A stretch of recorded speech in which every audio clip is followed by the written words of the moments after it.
네, 안녕하십니까. 대방고시학원 생물 박노광입니다. 이번엔 2020년 5월 23일 경북 의료기술직 문제, 기출문제 한번 분석을 한번 해보고 문제 같이 풀어보도록 하겠습니다. 우선 올해 경북 의료기술직 문제는 좀 난이도가 있었다라고 생각하죠. 경기보다 4월 달에 치러진 경기보다 5월 달에 치러진 경북이 난이도가 좀 있는 문제가 출제가 됐어요. 작년에도 마찬가지 경북이 난이도가 있는 문제가 출제가 됐거든요. 그래서 한 2018년부터 살짝 난이도가 있는 문제가 출제되더니 작년에 좀 난이도 있는 것, 올해도 작년하고 거의 비슷하게 예를 들면 크리스퍼 캐스9 시스템이 나왔다든가 또는 유비퀴논 같은 물질은 전자전달할 때 FADH2하고 NADH가 공통적으로 거치는 첫 번째가 유비퀴논이거든요. 그런데 유비퀴논은 단백질이 아니에요. 그런데 그 문제 직접 수험생하고 메일 주고받았는데 분명히 단백질이라고 나왔대요. 공통으로 전자가 전달되는 단백질은이라고 나왔으니까 유비퀴논이 아니죠. 만약에 것은 하면 유비퀴논이라고 해야 되죠. 근데 단백질이 아니기 때문에 유비퀴논 다음에 전자전달 요소 복합체 3를 들어가야 된다 이 말이에요. 이 정도로 나왔으면 난이도가 좀 있는 문제예요. 그런데 우리 하이클래스 생물에는 유비퀴논은 전자전달 중에서 유일하게 단백질이 아닌 조효소이다라고 내가 분명히 하이클래스 생물에 써놨어요. 그래서 그걸 자세히 줄까지 쳐줬거든요. 그걸 자세히 본 수험생들은 아마 놓치지 않고 문제 답을 전자전달 요소 3라고 했을 거예요. 그래서 그런 문제라든가 또는 어떤 정도가 나왔냐면 고생대가 아닌 것. 그래서 실루약이 대본기에서 막 쭉 나왔어요. 이런 것도 고생대가 무슨 기 있는 것 쫙 좀 소홀히 나갔죠. 근데 그런 문제를 소홀히 하지 않았어야지 문제를 안 놓치고 다 푸는 거죠. 배우기는 100% 전부 다 IQ 생물에 있는 거예요. 있는 건데 약간 여러분들이 소홀히 했거나 그렇게 대해서 놓친 문제가 혹시 있을 수도 있고 만약에 놓치지 않았다면 100점 충분히 맞을 수 있는 내용으로 출제가 됐어요. 그래서 한번 쭉 내용을 한번 보면 제일 먼저 분석을 보면 항상 예년과 마찬가지로 1단원, 2단원, 5단원에서 제일 많이 나오는데 이번엔 특이한 게 뭐가 되냐면 5단원에서 8문제가 나왔다는 얘기죠. 그럼 5단원에서 8문제가 나왔다. 그리고 나머지 이제 여기서도 나왔는데 이런 단원에서 두 문제밖에 안 나오고 이 단원에서 전혀 나오지 않았어요.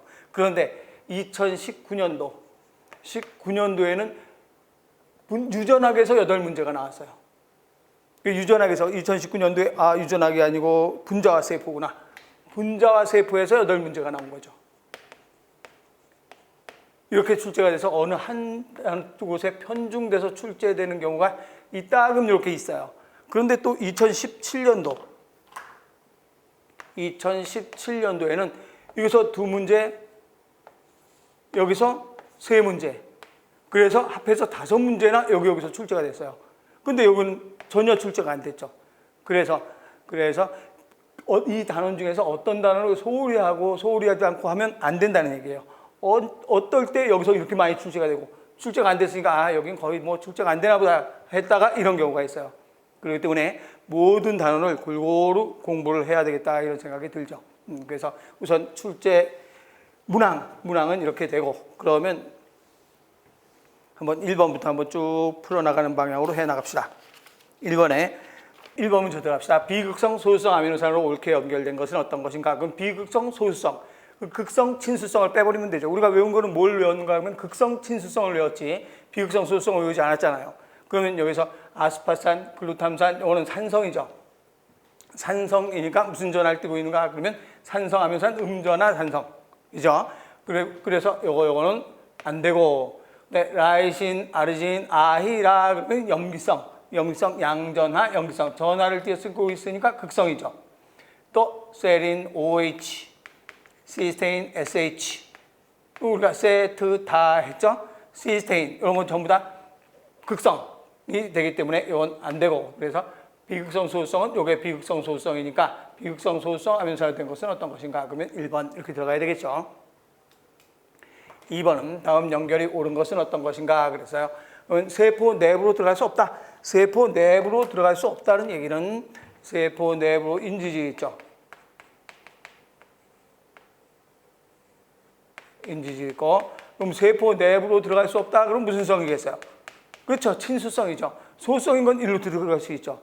그래서 지용성인 건 일로 들어갈 수 있지만 수용성은 일로 들어갈 수 없죠. 그러니까 세포 내부로 들어갈 수 없다. 그러면 어떤 것들인가? 그러면 수용성. 코티솔은 지용성이고, 그러면 수용성의 성장 호르몬, 글루카곤, 수용성의 성장 호르몬, 글루카곤 성장 호르몬, 이거는 수용성인데 이거는 세포 내부로 들어갈 수 있죠. 그래서 2, 3, 4 중에 하나고, 네, 수용체 신호 전달 일으킬 수 없다. 그러면 수용성.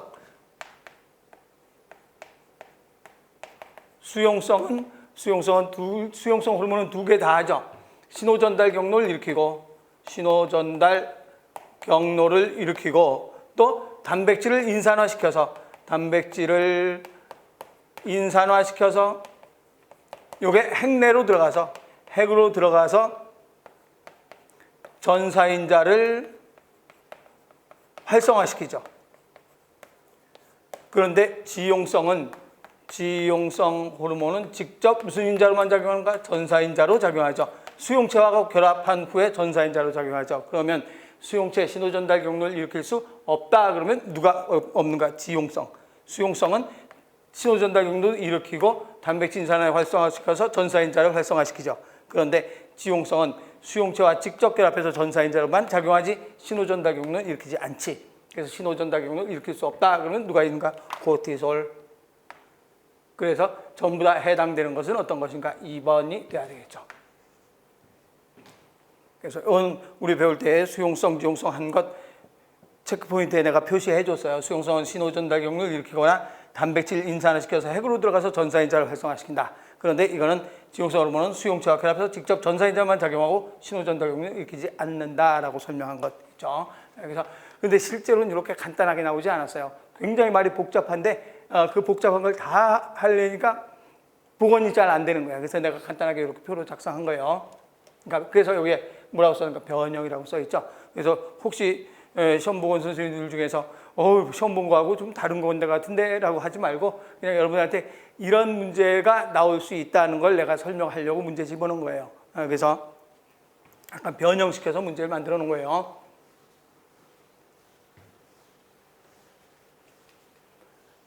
3번도 마찬가지 문제가 굉장히 길었다고 하는데 그냥 그 중에서 간단하게 내가 줄여서 표시를 해놓은 건데 개구리의 세포는 소수성이라서 중류에서도 삼투가 일어나지 않는다 그랬어요. 그럼 개구리의 세포는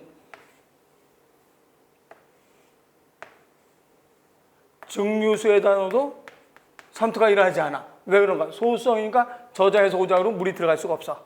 그래서 삼투가 일어나지 않으니까 터지지 않는다. 근데 이 세포에 RNA 조작한 걸 삽입해서 유전자 변형으로 단백질을 변형해서 DNA 같은데 RNA라고 나왔다고들 얘기해요. 그래서 RNA고 여기서부터도 말이 굉장히 복잡하게 나왔는데 내가 간단하게 그냥 정리해 놓은 거예요. 그래서 RNA를 조작한 것을 삽입해서 유전자 변형으로 단백질을 변형을 유전자 변경으로 단백질 변형을 하고 중류세에다 넣었어요. 그럼 여기서 단백질을 변형시켜서 중류세에다 넣었더니 세포가 터졌어. 그렇다면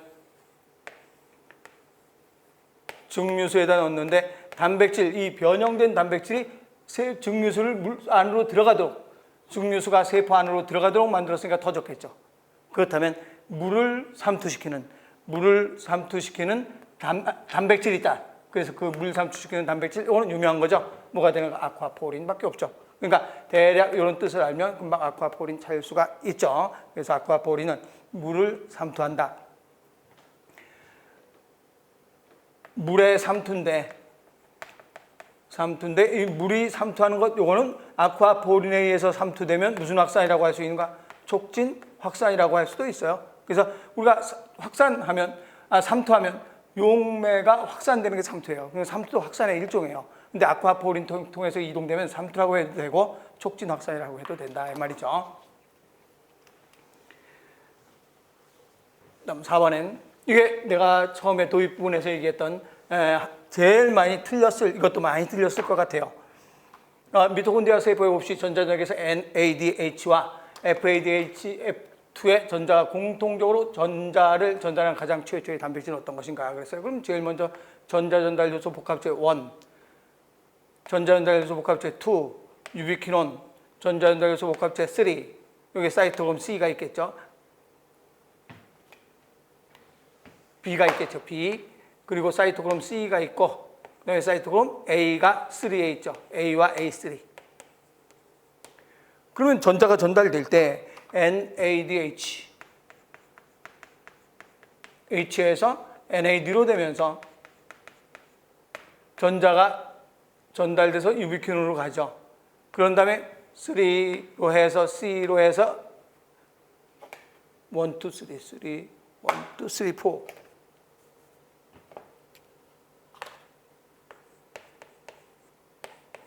4로 가죠. 이렇게 전자가 전달돼요. 그런데 FADH2는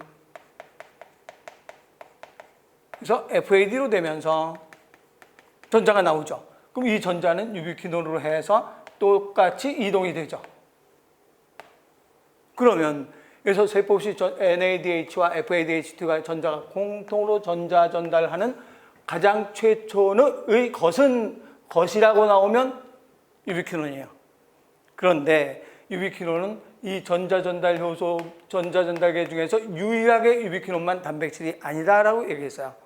우리 교재에 있어요. 단백질이 아니다. 근데 여기 가장 최초에 뭐라고 되어 있는가? 단백질론이라고 되어 있어요. 그렇다면 유비퀴론이 안 되죠. 그럼 뭐가 돼야 돼? 이게 가장 최초죠.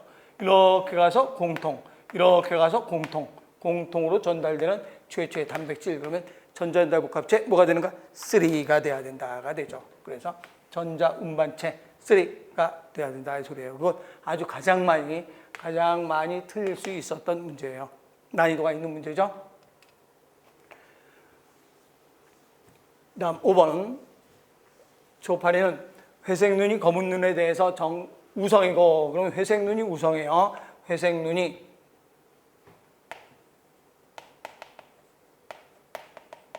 검은 눈에 대해서 우성이고, 또 정상 날개는 흔적 날개보다 우성이다. 그런데 회색 눈 정상 날개 초파리와 회색 눈 정상 날개 초파리와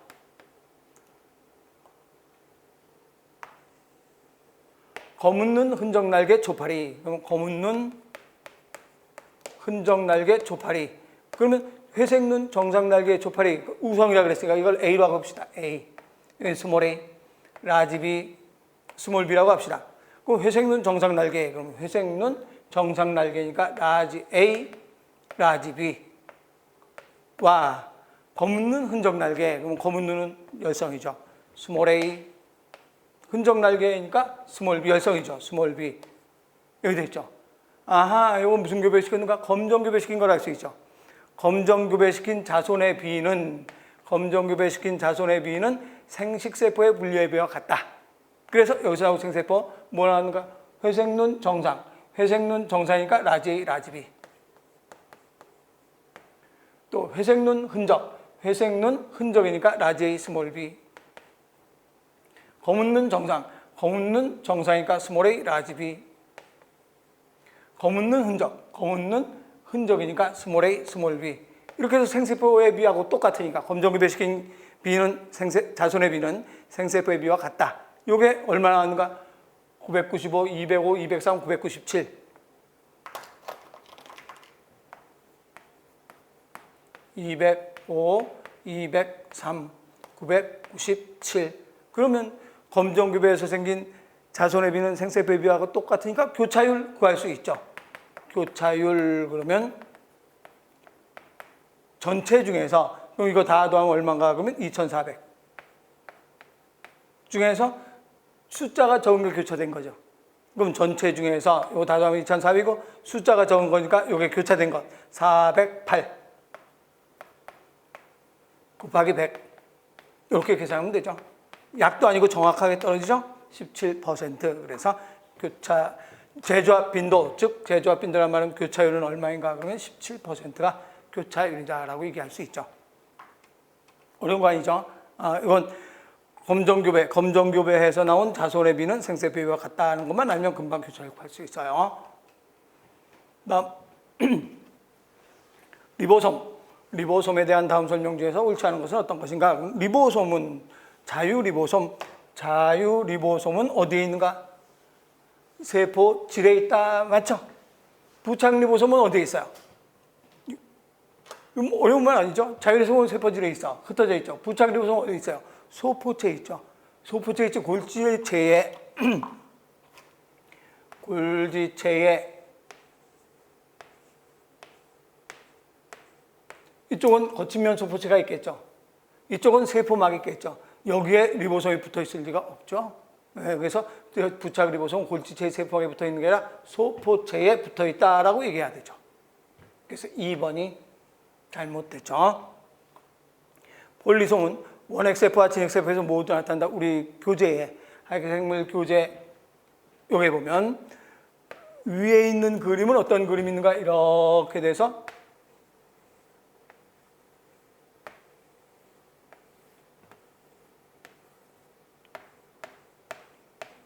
폴리펩타이드가 이렇게 만들어진 그림이 있어요. 이건 지금 뭐 하고 있는 중이가 번역하고 있는 중이에요. 번역하고 있는 중이니까 번역하고 있는 중이고 아래 예제 그림은 어떻게 되어 있는가? 예제에 있는 그림은 DNA가 이렇게 있고 이렇게 그림이 있어요.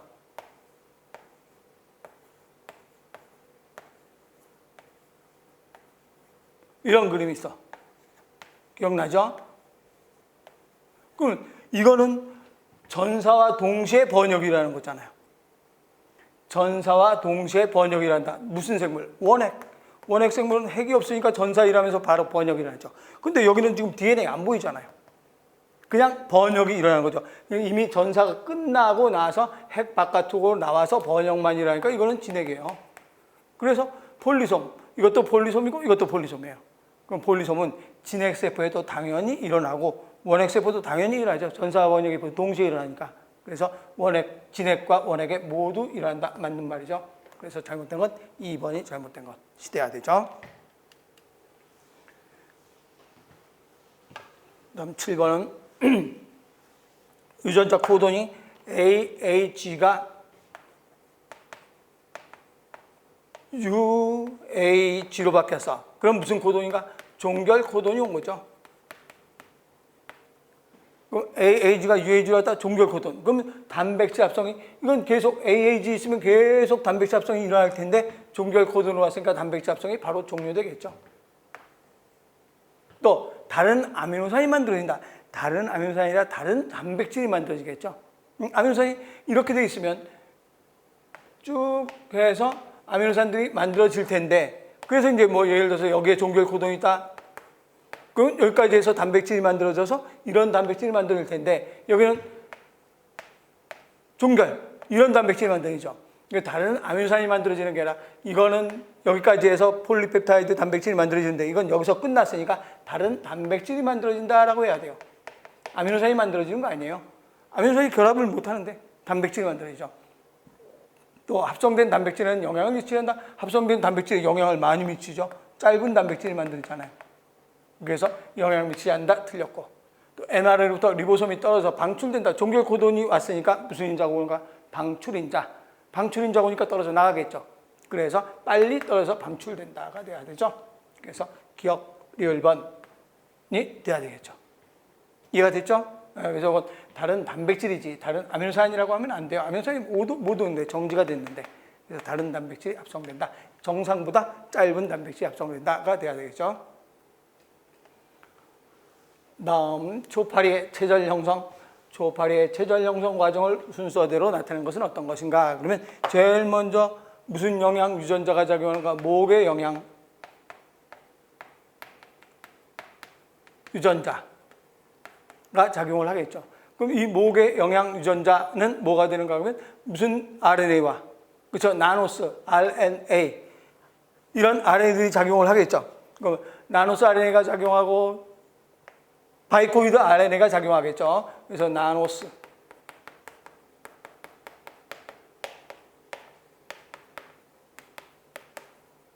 A가 작용을 해요.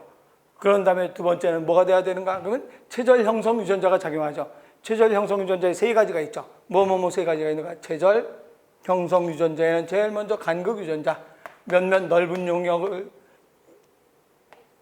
주는 넓은 영역을 결정하는 간극 유전자, 두 개씩 나눠지는 쌍집의 유전자, 자가 작용하고 그 다음에 체절 극성 유전자가 방향을 결정하죠. 그래서 이거 체절 형성 유전자죠.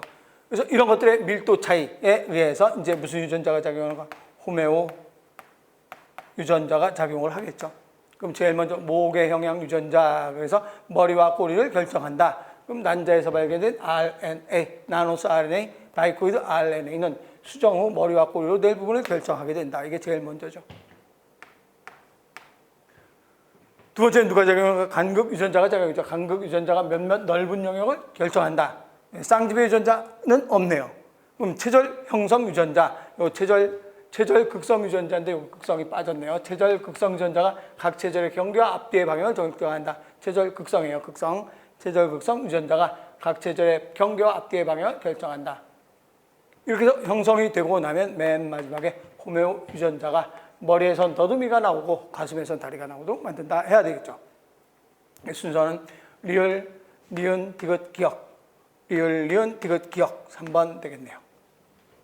네, 이렇게 해서 초파의 체절 형성 과정에 대한 문제가 출제가 됐고, 이것도 우리 책을 공부한 선생님들은 뭐 다 충분히 풀 수 있었을 거예요, 아마.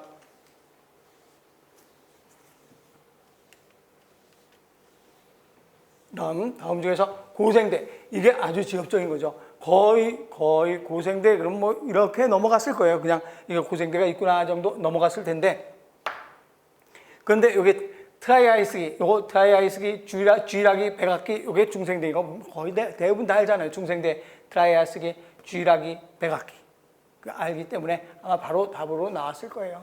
그래서 오르도비스키, 대본기, 실루리아기 이런 것들은 전부 다 무슨 대가 되는가? 고생대.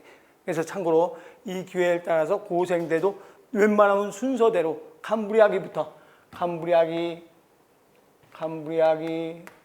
오르도비스키, 실루리아기, 대본기 이렇게 해서 순서대로 알아두는 게 좋아요. 그래서 순서를 알아서 이게 고생대구나 하는 걸 알아두는 게 좋고, 그래서 이건 2번 고생대에 속하지 않는 건 이건 중생대다가 되겠죠. 중생대. 쥐라기와 백악기와 함께 중생대라 이렇게 얘기하겠죠.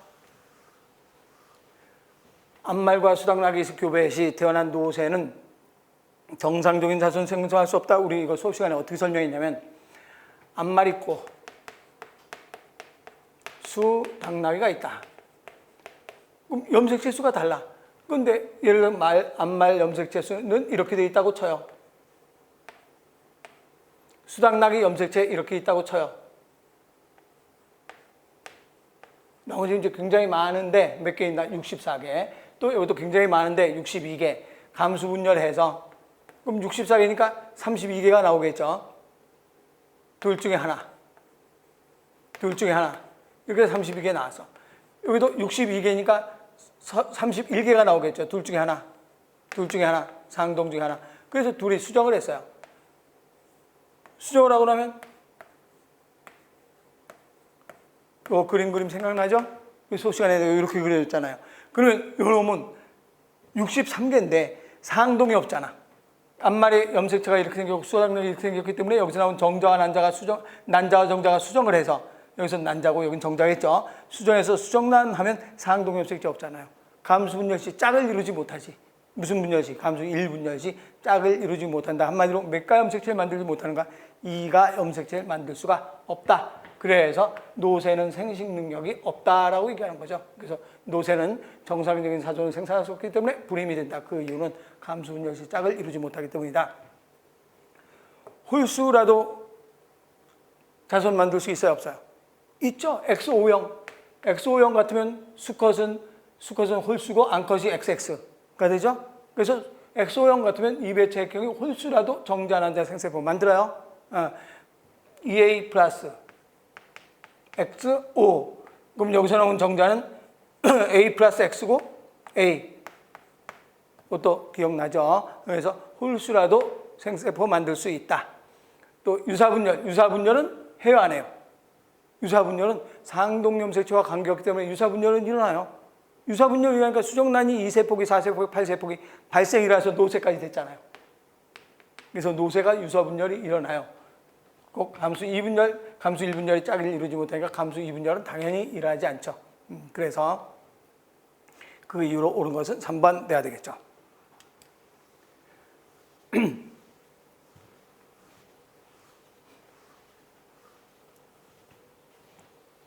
11번 문제는 크리스퍼 캐스9에 대한 설명 중에서 옳은 것을 모두 골라라 그랬어요. 이 크리스퍼 캐스9 요게 책에 작년 교재에는 없었어요. 2019년 교재에 없었는데 2020년 교재에서 대폭 수정을 했거든요.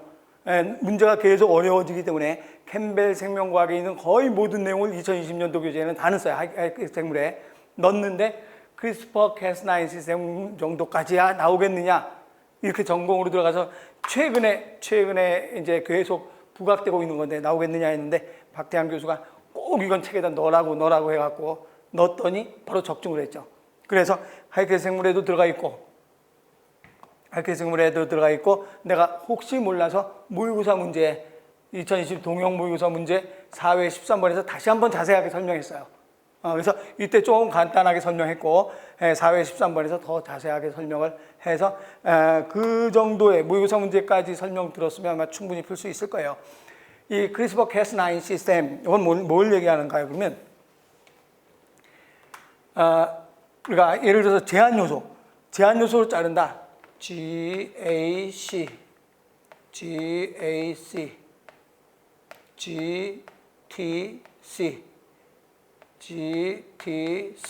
GAC, GTC 회문구조죠.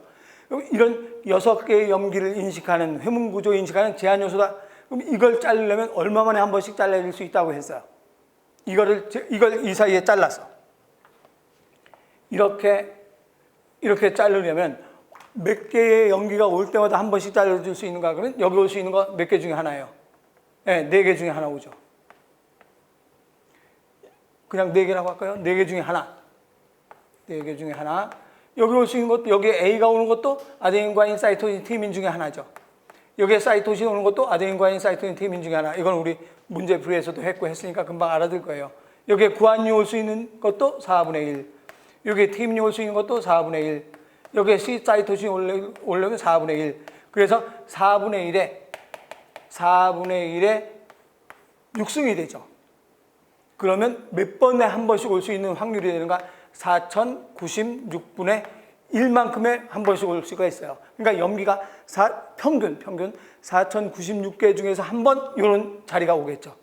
4096개 중에서 한 번 자리가 오겠죠. 근데 우리 사람의 염기성은 몇 개 염기성인가? 30억 개거든요. 30억 개인데 4096개 중에서 한 번 자르고 4096개 한 번 자른다 그랬으면 우리가 예를 들어서 유방암 돌연변이 유전자를 자르고 싶어. 그런데 그 유방암 돌연변이 유전자를 자르고 싶은데 이런 회문구조가 가지고 있는 제한 요소를 딱 집어넣으면 어떻게 되겠는가? 유방암 돌연변이 유전자만 잘라지는 게 아니라 30억 개의 염기성에 있는 유전자가 토막나겠죠. 이 중에 한 번씩 오니까. 30억이면 엄청나게 많은 거죠. 그래서 일반적인 제한 요소로 유방암 유전자나 뭐 대장암 유전자나 이런 걸 선별적으로 잘라낼 수가 없어요. 도저히 불가능해요. 그런데 크리스퍼 캐스9 같으면 그 유전자만 찾아서 자를 수가 있다는 얘기죠. 어떻게 그 유전자만 찾아서 자를 수가 있는가? 그러면 이걸 발견한 게 어디서 발견했냐면 덴마크에서 요크루트 회사 연구원이 이걸 발견한 거죠. 요크루트를 이제 유산균을 계속 배양을 했는데 파지에 침입해서 이 죽도록 배양한 유산균이 막 다 전멸되는 거예요. 그래서 어떻게 하면 왜 이 유산균들이 죽어가는가 그랬더니 파지가 대장균이 이렇게 있으면 파지가 침입을 해서 유전자를 집어넣어서 이 파지의 용원성 주기가 되겠죠. 그 대장균이 막 다 죽어가는 거죠. 유산균들이. 죽어가는데 일부 대장균이 일부의 유산균이죠. 일부의 유산균이 죽지 않고 살아남아 있어요. 일부는 거의 많이 죽었는데 일부가 내성을 가지고 있는 거예요. 여기에 파지가 들어갔는데도 파지가 부착이 돼서 DNA가 들어갔는데도 내성을 가지고 있다. 그래서 어떻게 내성을 가지고 있는가 해서 이 죽은 놈하고 내성을 가지고 있는 놈하고 비교해 본 결과 이 놈 속에는 어떤 게 있는가? 회문구조 사이에 21개의 염기쌍이 들어가 있다는 걸 발견한 거예요. 이놈은 21개 염기쌍 안 들어가 있어. 근데 여기 내성을 가지고 있는 놈은 21개의 염기쌍이 들어가 있는 거예요. 그래서 그 21개의 염기쌍이 회문구조 사이에 들어가 있어서 21개의 염기쌍이 들어가 있는 놈만 살았구나. 이게 없는 놈은 죽었구나. 그래서 요 놈한테 21개의 염기쌍을 잘라버렸어요. 이걸 절단을 시켜봤더니 이놈도 죽었어. 그래서 이 대장균이 21개의 염기쌍을 인식하는 어떤 뭔가가 있겠구나 해서 조사를 한 거예요. 조사를 했더니 어떻게 찾아냈는가 그러면 대장균 내로 파지의 DNA가 들어오면 대장균이 이걸 톡톡 잘라버리는 거예요. 잘라서 자기 몸에 자기 DNA에다가 싹 집어넣는 거예요. 이 회문구조인 DNA에다가 집어넣는 거죠. 21개의 염기쌍을 집어넣은 다음에 또 다른 놈이 또 들어왔어. 그럼 집어넣은 구조가 이렇게 있으면 회문구조의 DNA가 있는데 여기에 21개의 염기쌍이 들어와서 이걸 자기한테 삽입을 시켜놓은 거예요. 삽입시켜놔서 또 다른 놈이 들어오면 그걸 인식을 해서 여기서 RNA로 만들어서 이 놈을 가서 딱 달라붙어서 제한요소 절단하는 걸 확인했어요. 그걸 확인해서 그래서 이놈은 이 파지의 내성을 갖고 죽는 놈은 내성을 갖지 않으니까 죽었겠죠. 그래서 그 21개의 염기쌍이 있다는 걸 알아낸 거예요. 근데 그 짧은 21개의 염기쌍의 짧은 반복 서열의 구조, 그것을 크리스퍼라고 명명을 내린 거예요. 앞자만 따서 크리스퍼라고 해놓은 거예요. 그놈이 크리스퍼가 가서 이걸 인식을 하고 나면 누가 자르는가? 캐스9이 가서 자르는 거죠. 그럼 크리스퍼는 뭔가? 크리스퍼는 인식해주는 RNA죠. 그래서 가이드 RNA고 캐스9은 뭐가 되는가? 제한 요소가 되는 거죠. 그래서 크리스퍼라는 가이드 RNA가 싹 가서 여기 딱 붙어. 그럼 캐스9이 쫓아가가지고 그걸 톡톡 잘라버리는 거죠. 그러니까 파지의 침입에도 대장균, 유산균이 죽지 않는구나 해서 그 덴마크의 요구르트 만드는 회사에서 이런 방법을 해가지고 발견했다고 해요. 그래서 가장 쉽게 얘기하면 크리스퍼는 뭔가? 정찰병이죠. 이놈이 어디 들어왔나 정찰해서 갔어요. 캐스9이 가서 때려잡은 거지. 전투병이죠.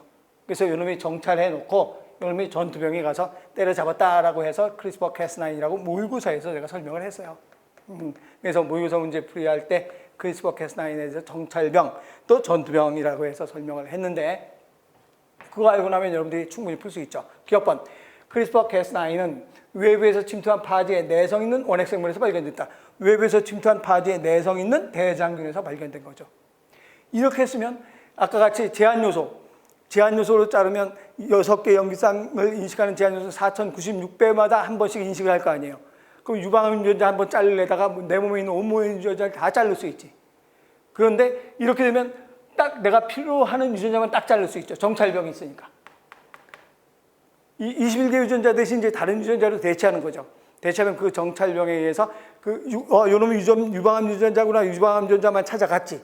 그럼 캐스9이 그것만 똑 자르는 거죠. 그래서 이 일반적인 제한 요소로 할 수 없는 것을 자를 수 있다. 그래서 크리스퍼 캐스9은 외부에서 침투한 파지의 내성 있는 원핵생물에서 발견이 되었고, 당연히 이중가닥 DNA를 절단하는 건 제한 요소, 캐스9이 제한 요소니까 당연히 무슨 구조를 인식해서 절단하는가? 회문 구조를 인식해서 절단한다라고 해야 되죠. 또 안내 가이드 RNA로 모든 DNA 가닥 절단하면 아무 의미가 없죠. 필요한 DNA 가닥만 절단해야 되죠. 내가 절단하고 싶은 놈만 절단해야 되지. 그래서 유방암 유전자라면 유방암 유전자만 가서 찾아서 그것만 절단해야 되지. 아무거나 막 제한 요소 막 절단하면 안 되겠죠. 그 DNA 연결 요소를 무작위로 자른 부분이 자동적으로 형성하는, 이거는 지금 크리스퍼 캐스9은 절단하는 제한 요소를 얘기하는 거지, 자동적으로 형성하는 이런 뉴클레오타이드를 만들려고 하는 건 아니죠. 그래서 관계 없는 거고, 뭐든도 안 되고, 그래서 맞는 건 기억, 니은번 돼야 되겠죠. 1번 돼야 되죠. 이 정도 설명드리면 아마 크리스퍼 캐스9이 혹시나 서울시에서 이제 앞으로 시행될, 일주일 남았죠? 일주일 후에 시행될 서울시 문제에서 혹시 나올 수도 있을 수도 있어요. 이 정도 들어놓으면 여러분들이 이게 크리스퍼는 요놈이고 캐스9은 요놈이구나 하는 걸 알고 있으면 정찰병, 전투병, 요놈이 정찰해 놓으면 요놈이 가서 때려잡는 거죠. 알고 있으면 서울시에서 혹시 나온다면 여러분들이 대비가 될 수 있을 거예요.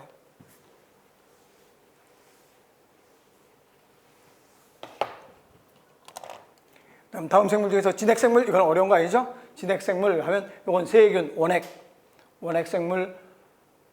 극고열균 하면 이것도 고세균, 이것도 원핵생물 고세균. 이거 전부 다, 이건 고세균이 아니고 이거 고세균, 이거는 진정세균. 그래서 진핵생, 이건 다 원핵생물이고 진핵생물은 접합균류, 균계. 이건 뭐 아주 쉬운 문제로 출제가 됐던 거고. 자동 심장 충격기를 사용하면 어느 부위에 작동하는가? 당연히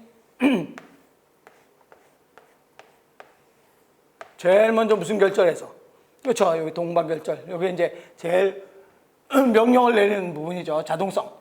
동반결절 다음에 방시결절, 히스색, 프루키네이스 섬유. 그러면 심실이 수축하죠. 그렇다면 심장 자동 충격기는 어디를 건드려 충격을 해야 돼요? 그렇죠? 왕을 건드려 놔야 되죠. 왕을 건드리면 왕의 명령을 얘네들이 다 받는 거죠. 그래서 동반결절의 명령을 준다라고 얘기를 해야 되겠죠. 어려운 문제 아니고. 근육수축 기작이 일어나는 순서대로 옳은 것은 어떤 것인가 그랬어요. 그럼 제일 먼저 이게 액틴이라고 하고 마이오신. 마이오신 머리.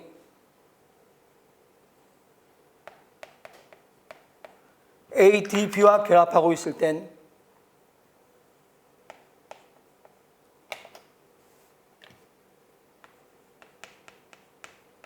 결합을 하고 있을 때는 높은 에너지. 높은이 아니라 낮은. ATP와 결합하고 있을 땐 낮은 에너지. 그래서 ATP가 ADP와 인산으로 되면 ATP가 ADP와 인산으로 되게 되면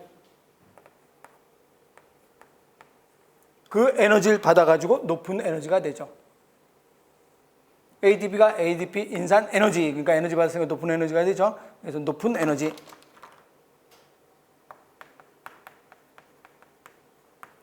그러면 가교를 형성해서 활주하죠. 활주를 하게 되면 ADP하고 인산이 떨어져 나가면서 ADP와 인산이 떨어져 나가면서 활주를 하게 되죠. 그럼 활주 후 다시 높은 에너지가 되죠.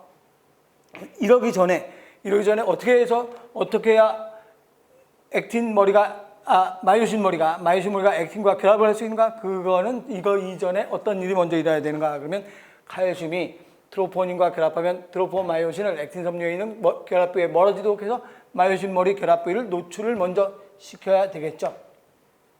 그래서 먼저 노출을 시키고, 그다음에 두 번째는 뭐 해야 되는가? 그럼 마이오신 머리가 ATP를 ADP와 무기인산으로 분해한 후에 마이오신 머리는 액틴과 가교를 형성해야 되겠죠. ADP와 인산이 방출되면서 액틴 필라멘트가 활주하겠죠. 그런데 활주가 끝나면 다시 새로운 ATP가 결합하죠. 새로운 ATP가 결합하면 낮은 에너지가 되겠죠. 새로운 ATP가 결합하게 되면 마이오신 머리는 액틴으로부터 분리돼서 낮은 에너지 구조로 된다. 그래서 이 순서지만 이제 여기서 이렇게 다시 시작 이런 순서로 해놨죠. 그래서 리을 디귿 니은 기억번 순서가 된다라고 해야 되겠죠. 리을 디귿 니은 기억번 4번 돼야 되죠. 이건 어려운 거 아니고 우리 교재에 쭉 순서대로 돼 있으니까 아마 여러분들이 충분히 할 수 있을 거고. 네, 호르몬 성분이 옳게 짝지어진 것은 어떤 것인가? 그러면 여포자극 호르몬, FSH, TSH,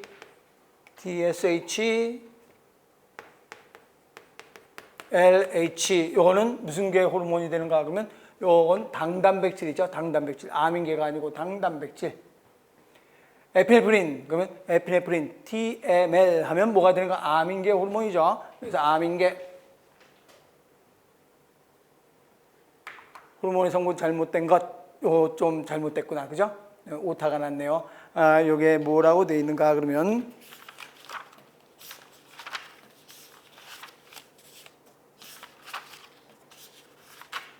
당단백질 생장 호르몬 나와 있네요. 요게 오타가 나서 요게 아니고 당단백질 생장 호르몬 이렇게 나와 있죠. 그래서 당단백질 생장 호르몬 요건 지워야 되고 요거 오타 났어요. 당단백질 생장 호르몬 하면 당단백질은 생장 호르몬은 당단백질이 아니고 요게 당단백질이죠. 그럼 생장 호르몬은 뭔가 당단백질이 아니라 그냥 단백질. 그래서 그냥 단백질이기 때문에 맞는 건 스테로이드. 스테로이드 호르몬은 부신거칠 호르몬하고 생식샘 호르몬, 안드로겐 테스토스테론, 생샘에서 나온 호르몬이니까 이게 스테로이드 호르몬이 돼야 되죠. 그래서 2번이 돼야 되겠지. 그래서 요 쓰면서 오타가 났는데 내가 발견을 못했네요. 지금 고쳐놓고 당단백질 생장 호르몬 이렇게 나왔어요. 그 다음엔 16번 무성생식에 대한 다음 설명 중에서 옳지 않은 것은 어떤 것인가?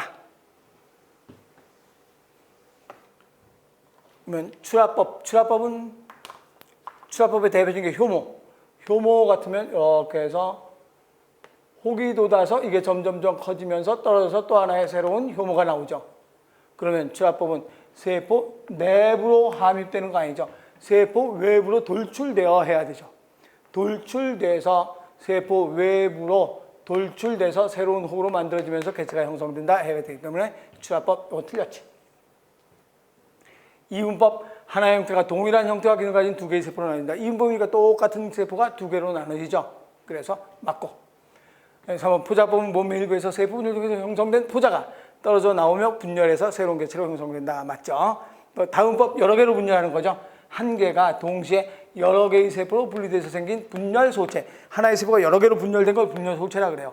분열소체가 새로운 개체로 형성된다. 정답 맞는 말. 어렵지 않죠? 출하법 요 그림 그려줬고 그래서 효모, 히드라, 산호, 말미잘 세포 외부로 돌출된다라고 해야 되죠. 그래서 1번이 잘못됐고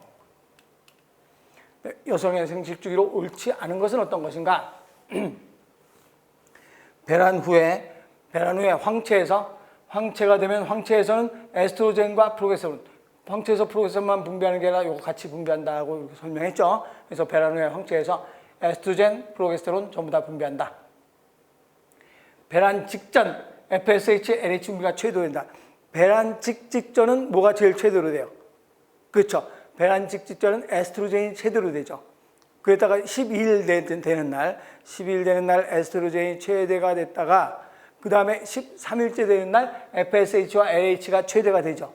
14일째 되는 날 배란이라 하죠. 기억나죠? 그래서 배란 직전 최대로 된다. 맞는 말이고 다음 FSH는 LH의 도움받아서 여포를 성숙. FSH가 여포 성숙인데 물론 LH의 도움받아서 여포를 성숙하게 된다. 맞죠? 난소주기에 뇌하체 전엽에서 GnRH는 뇌하체 전엽에서 분비되는 게 아니죠. 어디서 분비되는가? 그렇죠. RH인데 시상하고죠. 그래서 분비된다라고 해야 되죠. 그래서 잘못된 건 4번 해야 되죠. 이것도 어렵지 않은 말이죠. 성계의 수용 과정에 대해서 옳지 않은 것은 어떤 것인가? 그러면 난자로 침입한 정자는 난자의 소포체에서 칼슘의 방출을 촉진한다. 그래서 정자가 난자의 소포체에서 칼슘 방출 촉진한다. 맞고. 난자의 방출 칼슘에 의해서 피층가럽이 세포막과 융합한다. 칼슘에 의해서 피층가럽이 세포막과 융합을 하고 피층가럽에서 나온 효소들이 투명된 물질을 결합시켜 다른 정자의 침입을 막는다. 맞죠? 근데 피층가럽에 의한 수정막의 형성은 다수정 급속 방지가 아니라 다수정 완만 방지이다.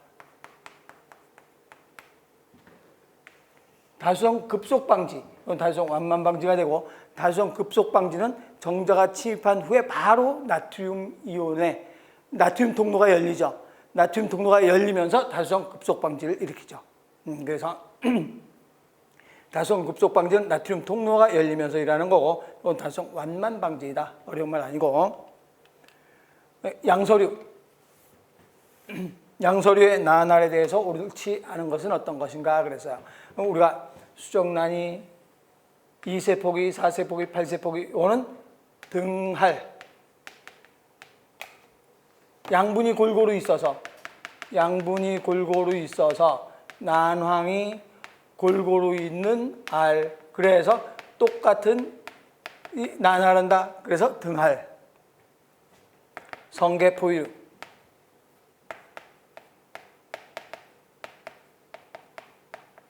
수정란이 난황이 위에 쪽은 동물극, 아래 쪽은 식물극. 식물극 쪽에 치우쳐 있어서 수정란이 2세포기, 4세포기하고 난황이 적은 쪽이 난할이 잘 일어나죠. 그래서 동물극 쪽에 난할이라는 거. 그래서 이걸 다낭난, 부등할. 이게 양서류. 그런데 난황이 엄청나게 많은 양이 한쪽으로만 치우쳐 있죠. 이거보다 훨씬 더 많은 양이니까 이거는 약다낭난, 이거는 강다낭난. 그래서 난황이 많은 쪽은 난할이 잘 안 일어나니까 난황이 엄청나게 많은 쪽 식물극 쪽에 치우쳐 있기 때문에 너무 많은 쪽은 난할이 잘 안 일어나기 때문에 이건 이쪽만 갈라지죠. 난할. 그래서 반쪽만 난할하죠. 어류, 파충류, 조류. 가운데 양분이 있으면 중황난. 가운데 양분이 있기 때문에 표면만 갈라지죠. 표면만 갈라져서 표할. 곤충류, 각각류. 그러면 양서류의 난할은 동물극 쪽에 치우쳐서 일한다. 동물극 쪽에 난할이 치우쳐서 일하죠. 2세포기, 4세포기고 8세포기 동물극 쪽에, 식물극 쪽에는 안 일하죠. 완전히 안 일하는 건 아니고 여기까지는 일어났지만 나머지 이제 8세포기부터 주로 동물 쪽에 치우쳐서 일한다. 맞고. 양서류는 전할. 동물극부터 식물까지 전부 다 갈라지고 동물극, 식물극 다 갈라지기 때문에 이거는 전할. 이건 반쪽만, 표면만. 그래서 이거는 부분할. 그래서 양서류는 전할이 일어난다. 양서류는 전할이 일어난다. 맞는 말이죠.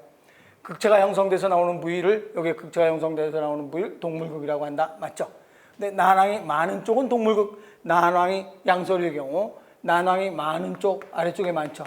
식물극, 난황이 적은 쪽이 동물극. 그래서 난황이 많은 쪽은 식물극, 난황이 적은 쪽은 동물극이다 해야 되죠. 그래서 4번이 잘못됐죠. 그 다음엔 20번. 20번 문제는 호중구와 대식세포에 관한 내용인데 복원을 못했어요. 그래서 20문제 중에서 요 하나가 복원을 못했는데 뭐 호중구 대식세포인데 워낙 적게 복원 들어왔던 내용 문제가 워낙 적게 들어왔고 해서 감을 잡을 수가 없어요. 그래서 이건 그냥 내가 그냥 문제만 이런 문제도 있다는 걸 얘기한 거고, 그래서 호중구도 식세포죠. 대식세포도 식세포. 그래서 이런 문제도 나왔다는 거. 별로 어렵지 않게 나온 건데 어떻게 기억을 그렇게 다들 수험생들이 기억을 못했는지 몰라요. 그래서 우리가 이제 이렇게 해서 경북 문제를 한번 쭉 풀어봤는데 여러분들이 들어보니까 어때요? 좀 어려운 문제도 있고 아주 지엽적인 문제도 있고 그리고 평이한 문제도 뭐 거의 반 이상은 다 평이한 문제죠. 그러니까 우리는 평이한 문제, 남들이 맞는 건 당연히 맞겠죠. 남들이 틀리는 건 우리는 맞아야 돼요. 그래서 남들이 어려워하는 걸 우리가 맞도록 하기 위해서 이렇게 공부를 하고 있는 거예요. 그래서 여러분들이 앞으로 초시생들이나 이제 공무원 생물 공부를 한다라고 하면 좀 난이도 있는 게 공부하고 또 지엽적인 문제도 공부해야 되니까 전부 다 전체적인 문제로 공부해야 된다 이런 생각을 해가면서 공부를 하도록 하고 이렇게 해서 경북 문제풀이를 여기까지 마치겠습니다. 수고했습니다.